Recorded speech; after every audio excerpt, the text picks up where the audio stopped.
Well, everybody, thank you for joining us here at Roaring Rivers of Grace, live via Zoom or on the replay on YouTube or wherever you are finding this. We just want to say thank you for joining us and giving us opportunity to share with you. We're in the middle of our Eschatology series, which is a fancy word for the study of last things, or some people might say end times. So far, we have covered the four competing end time views over the last 4 weeks. If you have not been joining us or seen this on the replay, I would highly encourage you to go back on YouTube and do a search for Roaring Rivers of Grace, and you'll see the last four videos there, weeks 1 through 4 of the Eschatology series. We spent a lot of time going into great detail on each of those four competing end time views. If this is your first time joining us, you might be thinking, oh, I know the different views. It's pre-tribulation, mid-tribulation, and post-tribulation rapture eschatology. Those are not the multiple views. That's actually falling all under one view. The first view that we covered, dispensational futurism or the rapture view or premillennialism, that was week 1.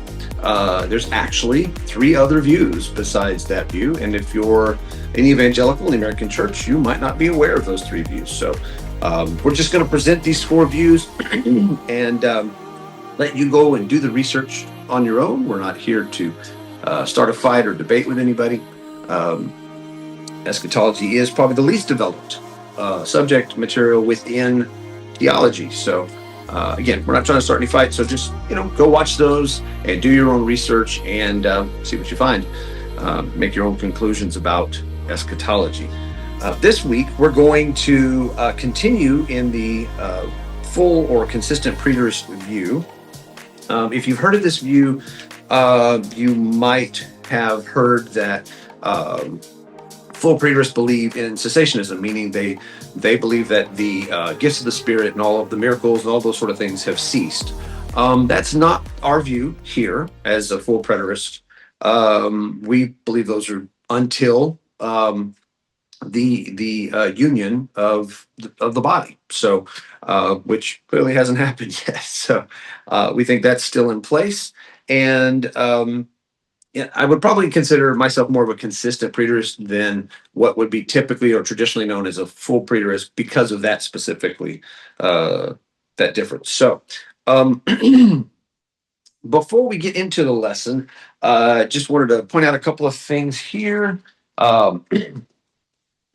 If you haven't been to our website, it's roaringriversofgrace.com. You can check out everything about myself and the church there. If you want to support the ministry, there's a donate button there. Also, if you're into fiction, I have my brand new book, A Visitor from Beyond, Logan's Restoration, that can be found on Amazon in paperback or hardback, on the Apple bookstore if you have an Apple device, in ebook format. And it should be on ebook format on Kindle on the Amazon store here in the next few weeks. And I'm working on the audiobook, so if that's more your flavor, that is coming. And while we're talking about things that you may want to look into and purchase, Bibles. This is one of my favorites. This is David Bentley Hart's translation of the New Testament. He is a Greek scholar and I believe a professor of New Testament. Yeah, it's a fantastic translation. So it's just the New Testament, and it's by David Bentley Hart, H-A-R-T. So check that out. I think you will thoroughly enjoy that translation. Let's get right into today's lesson. And if you're watching live, we are going to do a Q&A at the end. So I'll have you mute now and then unmute at the end after we turn off the recording. If you're watching on the replay, feel free to send your questions or comments to me through the contact button on the roaringriversofgrace.com website. Okay, got all that out of the way. So last week we started on the preterist view, the fourth of the 4 competing eschatology views. And we introduced the 9.5 theses of Dr. John Noe, was kind of how we started all this. And I just kind of wanted to review one of those. That this would, I think, describe the view of a consistent preterist and also of the early church. And that is this: first century fulfillment expectations were the correct ones, and everything happened right on time. No gaps, no gimmicks, no interruptions, no postponements, no delays, and no exegetical gymnastics, and no changing the meaning of the commonly used and normally understood words. Such manipulative devices have only given skeptics a foothold to discredit Christ's deity. So I think that kind of wraps it up. The first century church, as well as probably the first 500 years of early church history, and those today who adhere to this consistent preterist view, would say that the expectations that the first century had for the fulfillment of all prophecy was the correct expectation. So, what does that look like exactly? If you haven't already, I would, if you're on a phone and you can do a screenshot, I would encourage you to take a screenshot here of my incredible handwriting of this timeline, and hopefully you can read it. If you can't read something, by all means, send me a question through the website, and I will try to answer that for you. So, the first century expectations, what is that? So, in 3 BC, we have Jesus's birth. A lot of people think it was actually 0 AD, but it was actually 3 years before. So 3 BC is where Jesus was born. And then in 27 AD is the start of his ministry.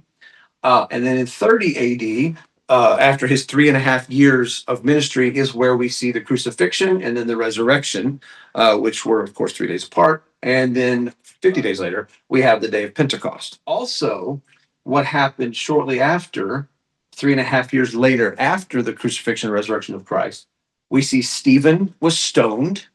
And at that time, the gospel then was released to the Gentiles.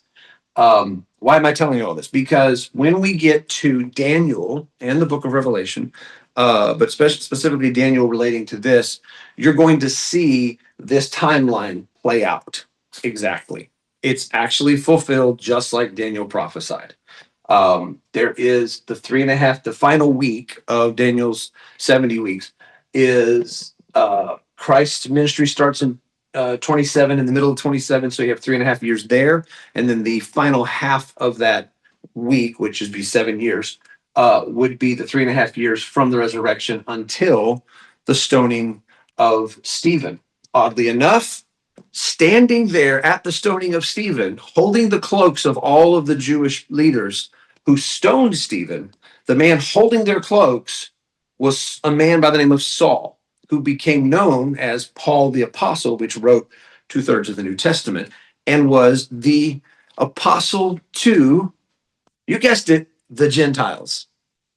How ironic that the apostle to the Gentiles was the man standing there holding the cloak of all of those who stoned Stephen. And this event is what triggered the scattering of the teachers of the gospel into the nations outside of Israel and began to preach the gospel to the Gentiles. And this is a fulfillment of the end of Daniel's 70 weeks. So when we get to that, you'll see that fulfillment. Then what happened 40 years later, or 37 years later after the stoning, but 40 years later after the crucifixion and resurrection of Christ, we get to, I'm sorry, not 40 years, but 36 years and a half, 36 and a half years. In the middle of 66 AD is the start of the Roman-Jewish War. And for 42 months or 3.5 years, we have this war between Rome and Israel that culminates in 70 AD, the destruction of the temple in Israel. And of course, that is the closing out of the Old Covenant. Now, what I'm presenting to you is the consistent preterist or preterist, however you like to pronounce it, view of eschatology. This is how they would present it. So this 70 AD destruction of the temple, of course, it stops the sacrifices. It stops any practice of the Old Covenant system in its entirety, because at the core of that system is the temple. Without the temple, you don't have the priesthood, you don't have the sacrifices, you don't have the Ark of the Covenant. All that was completely abolished in 70 AD. because of this war that started in 66 AD, 3.5 years before. So this 3.5 years is where would be considered the Great Tribulation. And if you adhere to the first view that we talked about on the first week, 5 weeks ago, which was the dispensational futurist or rapture view, you put that 3.5 years way out into the future, 2,000 years later, to any day now from our present time, and that's where you get the mid-tribulation rapture theology um, theories from, right? Because they see the 3.5 years and they go, oh, well, that's mid tribulation. They also will go back to Daniel's 70 weeks and they see that final week there. And they will say, well, that final week, there's a 2,000 year pause from here, the 30 AD time frame where Jesus is crucified and resurrected. There's a 2025 plus year now counting pause until you get to the final week of Daniel's 70 weeks. And that's 7 years. A week is 7 years in this biblical symbology. And I think pretty much all four views agree on that. Excuse me. So this the dispensational future rapture eschatology view puts that final week after a 2,000 plus year pause out here into our immediate future, and they say the rapture happens at the beginning of that, and then there's a 7 year tribulation. Although the tribulation, as spelled out in the book of Revelation, is only 3.5 years. So that's why you have some rapture eschatologists who will say that the tribulation is only 3.5 years, or that the rapture happens at least in the middle of that 7 years. So again, it's what Dr. John Noe calls gimmicks, gaps, and exegetical gymnastics. Right? It's like, are you confused by the last 10 minutes of describing this dispensational futures view? Well, with the pause and the 3.5 weeks, or I mean, the 3.5 years and the 7 years, and me too. And that's how I was growing up. And it's because you're doing gymnastics. You're hopping all over the place. It doesn't need to be that difficult. It's not that difficult. According to this consistent preterist view, it's much simpler. It's literally straight through. This right here from 3 BC to 70 AD is the time of the end, as prophesied by Daniel and the book of Revelation, according to this fourth view. Also, we'll get to that here in a minute. So hopefully that helps. So in 70 AD, you have the destruction of the temple, the closeout of the old covenant, and then we're going to get to this in a minute, the general resurrection, the great white throne judgment, and the start of the millennial reign, which, again, if you're a dispensational futurist or rapture view, you think that's literally 1,000 years, whereas a preterist would say it's not 1,000 years, it's a immeasurable amount of time until it's completed. We'll get to that in a bit. Also, here what you see taking place is the accuser and the accusational books of all of the dead works that are written in these books are thrown into the lake of fire. And we'll get to that in a future lesson. After that, from that point forward, again, this is the consistent preterist view, this fourth view that we started last week. You have the resurrection of the dead in their own order, as according to Paul. We'll read that here in a little bit, meaning that anybody who dies in Christ is resurrected to heaven when they die, whether that's 71 AD or 2025. It's in their own order. As they die, they resurrect. Also, from the time of 70 AD going forward, we have the ever-increasing government and kingdom, because we've closed out the old, we've fully established the new, the kingdom of heaven is on earth, and it's ever increasing in its government and kingdom in its manifestation on the earth. And we're bringing heaven to earth. And it started off as a small rock that smashed into the giant statue that was representative of all the nations from Daniel's time leading up until Christ's time. And it destroyed all of those nations, and then it became a mountain. And then that mountain grew until it filled the entire earth. And that's what this ever-increasing government, kingdom, and heaven and earth looks like. So it starts small, like leaven in the bread, but then eventually it grows. So anyway, let's move on to the continuation of the preterist view. So There are four chief prophetic events um, held to by all four of these views. So the dispensational futurist view, the amillennialist, the postmillennialist, and then the one that we're talking about last week and this week, which is the preterist view, all have somewhere in their timeline the coming, sorry, these four events: the coming of Christ, the resurrection of the dead, the great white throne judgment, and the millennial reign of Christ.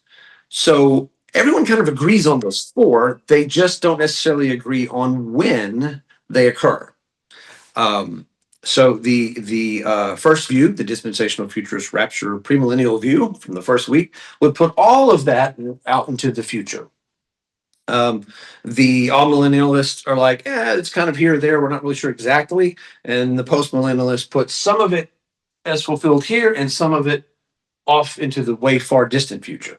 And the preterists would say, nope, all of that was fulfilled right in here in 70 AD. So let's get into those from the preterist view, those four events.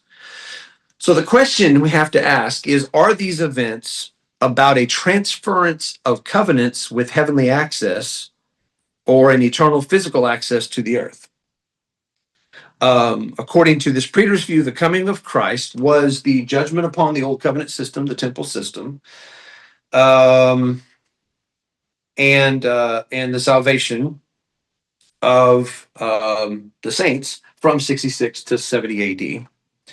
And it was a transfer of covenants, old into new. So it was a closing out of the old and a fully establishment of the new in 70 AD. The next point is the resurrection of the dead. So the other thing that I wanted to talk about here is how the resurrection itself has a first fruits and then a general resurrection, according to this preterist view.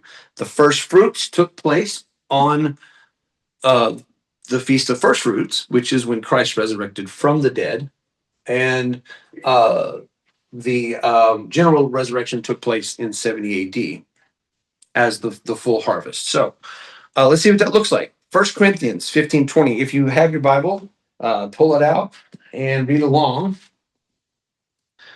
And if you don't, go grab it. 1 Corinthians chapter 15, we're going to start in verse 20 and go through 23. So verse 20 says, "But the fact is that Christ has been raised from the dead, and he became the first fruits of those who have fallen asleep." Now, pay attention to that word sleep or asleep. This is how those who died prior to the crucifixion and resurrection of Christ were described whenever they died. They were going to sleep. Now, where did they go? We'll get to that. But that's the terminology you'll see throughout the New Testament whenever they refer to everyone that died prior to Christ. They went to sleep. We'll read some of that in the Old Testament as well. For since, is verse 21, for since it was through a man that death came into the world, it is also through a man that the resurrection of the dead has come. Past tense. Digging a little bit into that verse there, verse 21, through a man, death came. Who was that man? That was Adam. And through a man, resurrection came. That was Christ, also called the last Adam. The entire Bible is about two people, two men, Adam the first, Adam the last, which is Christ. Verse 22, for just as because of their union of nature in Adam, all people die, so also shall all in Christ be made alive. Another translation would say, all shall be made alive in Christ. We're going to 23. 23, but each in his own rank or order, Christ, the first fruits, then those who are Christ's at his coming. Now, at his coming is the question of the day. That is the debated question. When is his coming? Or when was his coming? According to the first three views, it's in the future, or maybe some of it was here, but then there's another one in the future.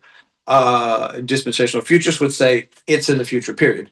The other two might say, well, some of it was here, but then there's going to be another one in the future. Whereas a consistent preterist would say this 70 AD was his coming in judgment and salvation to judge the old covenant system, to close it out, and to fully establish the new and bring salvation to all. Um, and if you adhere to this view that this was the coming that all of the disciples were referring to when they kept saying things like near, soon, at hand, this is the last days, this is the last time. Um, just like we read John Noe's statement, those first century believers believed that they lived in the end, or the time of the end, or the last days. The last days of what? The old covenant system established back at Mount Sinai with Moses. Because why? Because prophesied in the Old Testament, it said there's going to be another covenant, a new covenant, and it will not be like the old. Well, we got it at 30 AD when Christ was crucified and resurrected.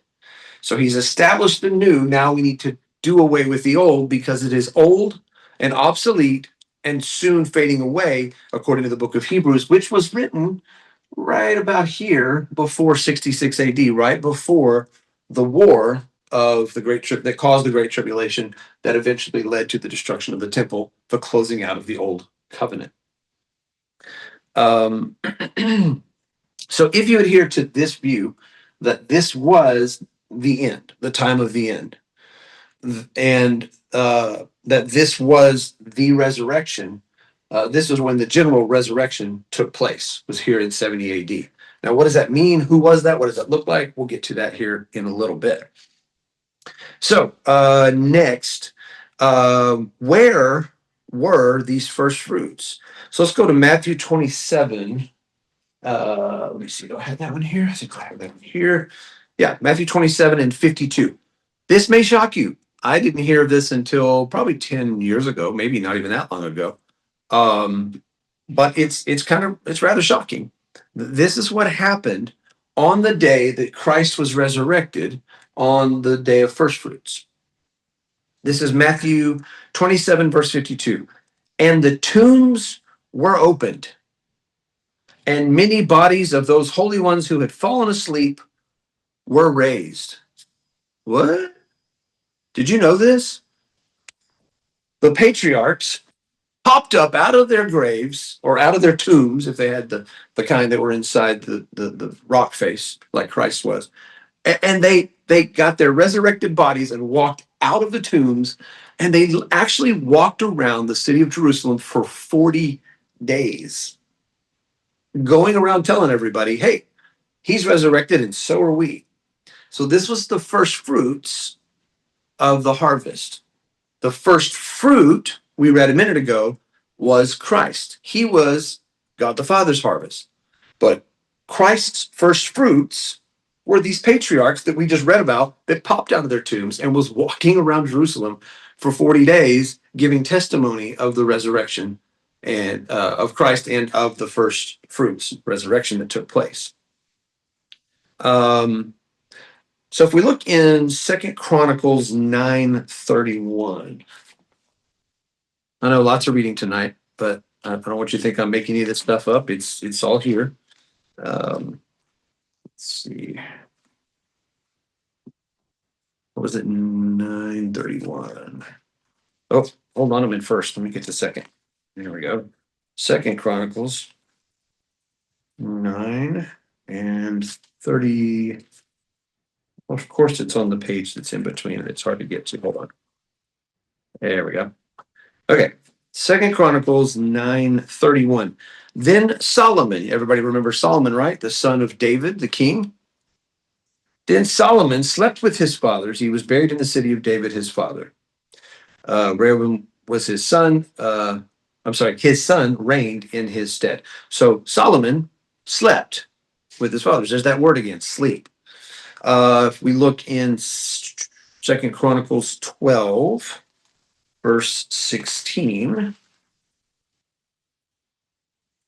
And Rehoboam slept with his fathers, and was buried in the city of David. So this was the son of Solomon. There's that word again, sleep. And then Second Chronicles 16, verse 13 says, and Asa slept with his fathers, dying in the 41st year of his reign. And then we have Second Chronicles 27, verse 9.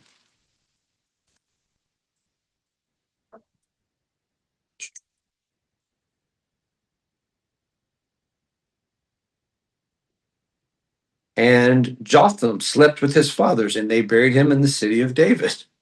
Right? What's the point? You can see over and over again that's the terminology used for when someone died under the old covenant system prior to the death, burial, and resurrection of Christ. Now, where did they go? Well, heaven had not been opened yet. The Bible tells us in the New Testament that no one has ascended except him who descended, talking about Christ. This was during this 3.5 year ministry from 27 AD to 30 AD, the ministry of Christ. He's telling everyone nobody's been to the Father. Heaven's closed, right? Except for Jesus himself, who has come down from heaven, from the Father. So, where did everybody go? They went to under the earth. Now, a lot of people would say, you mean hell? No, not hell. um, we'll get to where that is, but let's first talk about that word hell, a loaded word. This may shock you as well. Hell is not a where, but a who. Hell, with spelled actually with one L, the second L was added later in the English translations, was the name for the Nordic goddess of the underworld. This was first wasn't in documentation or in what's the word I'm looking for, historical documents until some years later, but it was word of mouth. That's where a lot of things were passed down, of course, from generation to generation, was word of mouth. In about the 5th to 6th centuries, where this originated from, according to some scholars, the word, this name, Hel, being the name of the Nordic goddess of the underworld, who was married to, her husband was Pluto, the god of the underworld. And it was a place of eternal conscious torment for those who didn't live well in their life, who basically did evil on the earth. So this word you will find in the King James Version of the Bible many times. But if you look at more modern translations of the English Bible, you will not find the word hell. And that's because it's not in the original Greek or Hebrew of the Old and New Testament. I know that might shock some of you, but that's the truth. Go look it up. There are 4 words in the Old and New Testament used that are 4 different things, or actually 3 different things, that got translated into the word hell with 2 L's in the King James Version of the Bible. Now, where all this got started was in the 300s. If you've been with us for a while, you've probably heard this before, but in the 300s, you had Augustine.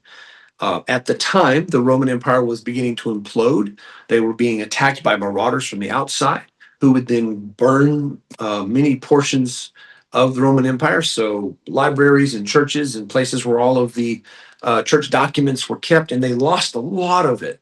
And so at the behest of the emperor, or the Pope rather, the Augustine wrote a new Bible, created a new Bible in Latin, which he translated from the Hebrew and the Greek. There's a problem, though. Augustine admits he hates Greek and he's not good at translating it. So you now have Augustine, who, by the way, before becoming a Christian priest in the Western Roman Church, was a philosopher, or rather a follower of Plato. And so he's kind of brought a lot of these Greek mythological paradigms from his uh, study of Plato and Greek mythology into his Latin translation from the Greek that he admits he's bad at translating. And there were several schools of theology at the time around the Roman Empire and the world. And um, at the time that he wrote this new Latin version of the Bible, and then subsequently his theology around that new Latin version of the Bible, which is where the gospel of separation began. These other six schools of theology totally disagreed with Augustine, and the church at large did. But sometime later, you have an emperor who shut down those other schools of theology and only allowed, guess who, Augustine's school of theology to stay in existence. And that became the predominant view of the Western Roman, what we now call the Roman Catholic Church, which is where the Protestant movement came out of. So still part of that Western church. And this separation gospel began there and really began to take off sometime later when those schools were shut down and the emperor made that kind of the standing core theology of the church. So Augustine has this Greek mythology of this place of the underworld of eternal conscious torment as part of his paradigm that he brings into the Western church, Roman church, and then puts into his Latin translation of the Bible.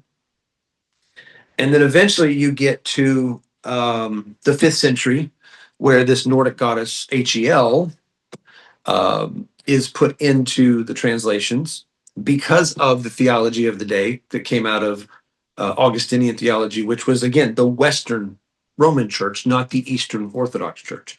They still are adhering to what was originally taught in the 1st century church. And then, of course, you get to the 1300s, where a play was written called Dante's Inferno, which describes this a place of eternal conscious torment full of flames and worms and all this other kind of thing. And so you got this whole history of events that's taking place that then solidifies what we in the Western Evangelical Church now know as hell, a place of flames with eternal conscious torment for those who don't say the magical prayer and become a Christian. But that's not what the Bible teaches, and it's not what the original church taught. You can find this with the patristic fathers. You can find this in the writings of the Bible itself. So what are these words that are actually in the Hebrew Old Testament and the Greek New Testament that got translated into the word hell in the Latin and English Bibles? Well, number one is the word Gehenna, also known as the Valley of Hinnom. This is the valley where the kings of Judah sacrificed their children in this valley by fire to the god Molech. And the valley was cursed. That's the word Gehenna that got translated into the word hell in the King James Version of the Bible, which highly influences a lot of the Western Evangelical Church even till this day, even though it's Shakespearean English and nobody can speak it properly, or it's really difficult to say and understand, but it is still very much influential on the Western Evangelical Church, this King James Version of the Bible. But it's actually the word in Greek, Gehenna, which is this valley where they sacrifice children to the god Molech, and this valley became cursed. And that's the word Jesus uses the vast majority of the time in the New Testament, and that word got translated into hell. So if you're reading a King James version of the Bible and you see Jesus say hell, he's probably referring to Gehenna. It is actually a place in Israel, southwestern or southeastern, I forget, I'll have to look it up, corner of Jerusalem. And if you went there today, it's a park. It's a beautiful park with grass and trees and a park bench, and it's certainly not a place burning with eternal fire. But it is the place that Jesus was talking about. Now, we'll get to in future lessons why he talked about this place and how he referred to it and why he talked about Gehenna and the way he referred to it. But just a kind of a hint, he's referring to the 70 AD destruction of Jerusalem. The second word that was one of the four words that got translated into the word hell into the English Bibles is the word Sheol, Sheol. If we look in Psalm 86:13, you will see it mentioned there. This is the place that the those who died to and went to sleep with their fathers went to when they died. This is just a place of rest until Messiah comes. Oh, and I didn't spell Gehenna for you, so if you wanted to look that up, Gehenna is the spelling of Gehenna. Again, the one word that's used most by Christ that got translated incorrectly into the word hell, which is actually the name of a Nordic goddess of the underworld. The next word is Greek, and it's the word Hades. You'll see it in Luke 10:15, Luke 16:19 through 31. And this is the Greek word that's referring to the exact same place as Sheol. So it's the place of the underworld or the place of the dead in the earth, where those that died prior to the resurrection, or sorry, crucifixion and resurrection of Christ, where they went to sleep with their fathers, to rest until Messiah came.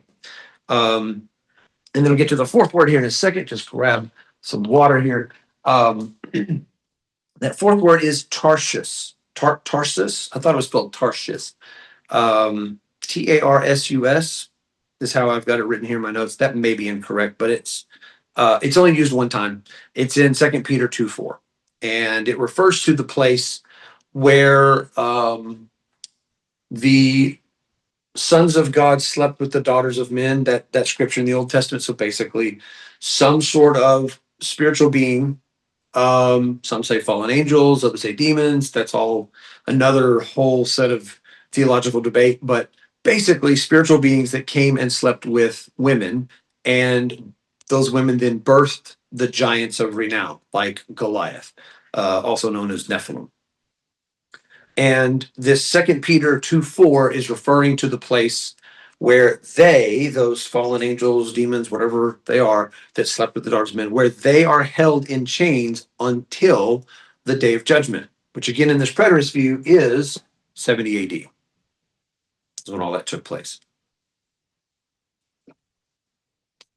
I don't spend a whole lot of time on that one, and I apologize if that's not the correct spelling, but honestly, it's used one time in the New Testament just to refer to that place. That word also got translated into the word hell in the English Bibles.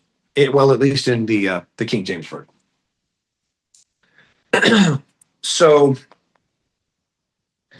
again, it's not that everybody went to hell when they died; it's that they went to Sheol or Hades, the place of the dead, to sleep with their fathers, to rest until the resurrection of the dead. So, according to this preterist view, the first fruits, so a portion of, right, the first portion of those who had gone into Sheol or Hades to rest until Messiah came, a portion of them, the patriarchs, it doesn't say who exactly. I don't know. I can only assume it would be somebody like Adam and Eve, Moses, Abraham, King David, people like that. Don't know.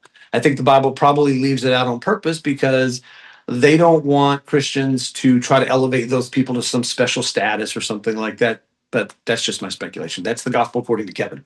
But it was a portion of those who had gone to Sheol or Hades, the place of the dead, where everyone went to sleep with their fathers to rest until Messiah. A portion of them were resurrected, as we read in Matthew 27:52 earlier, popped out of their graves, walking around, testifying of the resurrection. What about everybody else still in Sheol?